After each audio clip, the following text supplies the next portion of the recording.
From the monitor to the big screen. We don't always get this opportunity, but what we take away when we have the chance to attend an event where one of our videos is playing. I'm here with our editors, December and Jess. And guys, we've had the unique opportunity over the last few events that we've produced videos for to actually attend the event, be a guest, and see the impact that the videos have had on the attendees and the organizations that are hosting the event. Walk me through a little bit about what it has been like. December, you've been able to attend the Girls Inc. Gala. Jess, you and I have been able to attend the Friendship Circle Gala.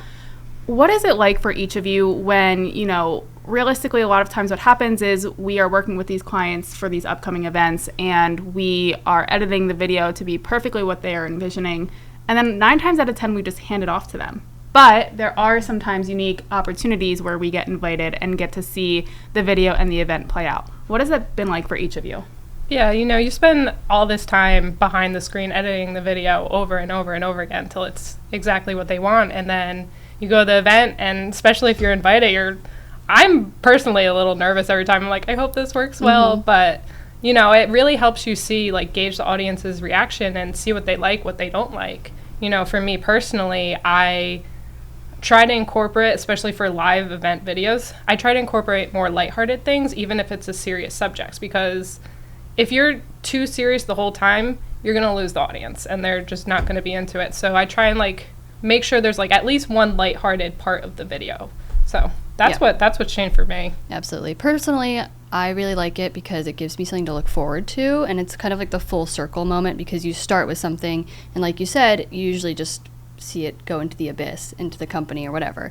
So it's really nice to come to a gala or event and come and see your work on a giant screen. It's really I don't know, it's worth it in the end where you're just yes, I can see this. The other thing that I love is the last project I did was Girls Inc. and the video was really inspiring. And so it was really nice to see the audience kind of get teared up and really heartfelt moment. And then all the girls came on the stage that were in the video and got scholarships and recognition. So it was really great to see the video incorporated with the people that were in it. Yeah, it's great to, as an editor, we're always behind the screen. So it's great to meet the people you're actually filming. They're like celebrities to me. I see them on the screen, 8 hours a day. And I'm like, I feel like I know them. Yeah. And I'm like, hi. Hi. And then you have to introduce yourself. Yeah, you're like, I did the video. I know you. You don't I'm know me. fangirling over people I don't know. It's great. Yeah.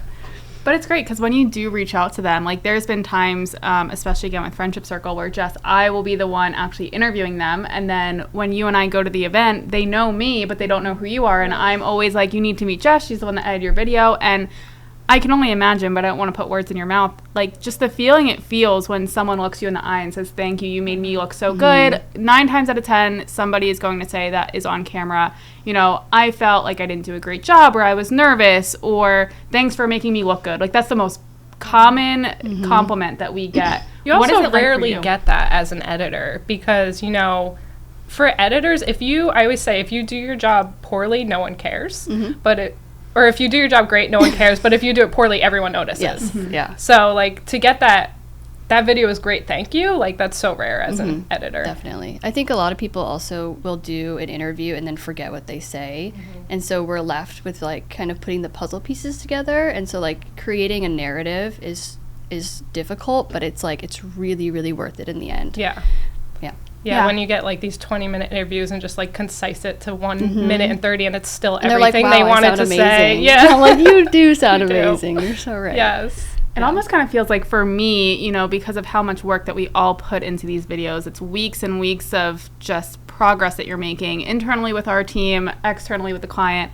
It kind of, for me, feels like a red carpet premiere of okay, this is what we've worked so hard to produce, and being able to be in the room, seeing the lights dim, and being able to watch the video. And I kind of find myself all the times, I don't know about the two of you, instead of watching the video fully, I'll start looking to see are people smiling? Are they times right? I'm watching the audience. I could read this back to you word for word, basically. Yeah. And also just seeing what they respond to. There are times, I know one of the videos that we've created in the past was a video, and it was a storyline between 2 different individuals and what their kind of routine for the day looks like, and being able to show them both getting ready in the morning, both of them on their drive to Friendship Circle, which was the video that we were working on, and just showing both of their experiences kind of simultaneously.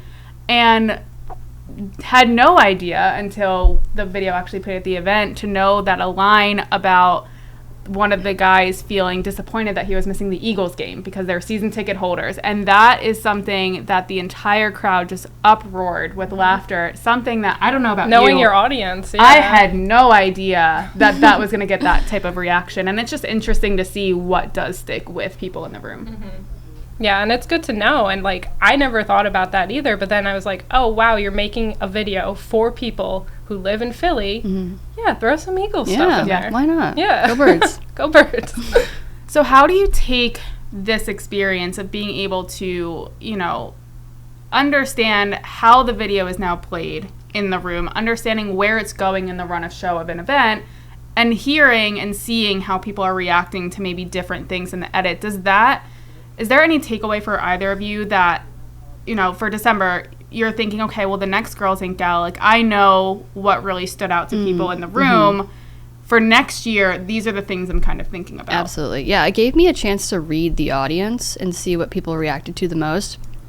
I think the biggest thing, because it was a fundraising event also, it was really important to talk about who the girls were individually, and I think people really like that because they can connect to something a little more personal. Mm-hmm. So for next year, I know I'm like, let's get some fun facts in there. Mm-hmm. Like let's get the audience more involved in who these girls are.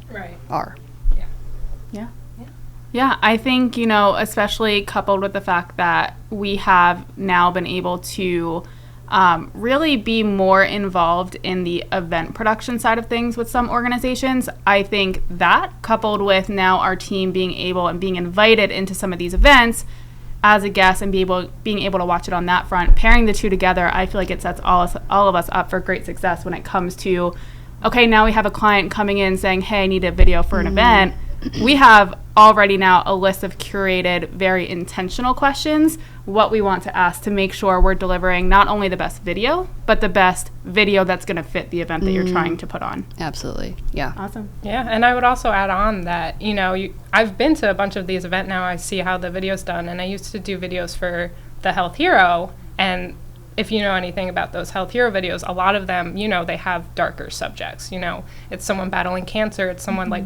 But the thing that makes those videos really powerful is when you have these really hard stories, but you bring their personality out. So it's not making light of the fact that they have cancer. It's like you bring in the fact that they're fun personality, they're funny, and you bring that in, and it really just makes such a huge impact versus just like sad.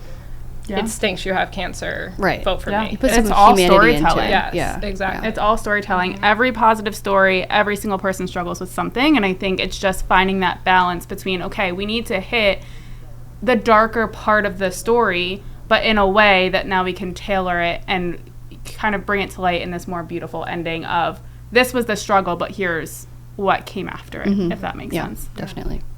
Awesome. Well, we have really enjoyed making so many event videos through the years. We've enjoyed being able to attend these events as guests, and we can't wait to work on more. So thank you both for joining me. Thank you. Thank you.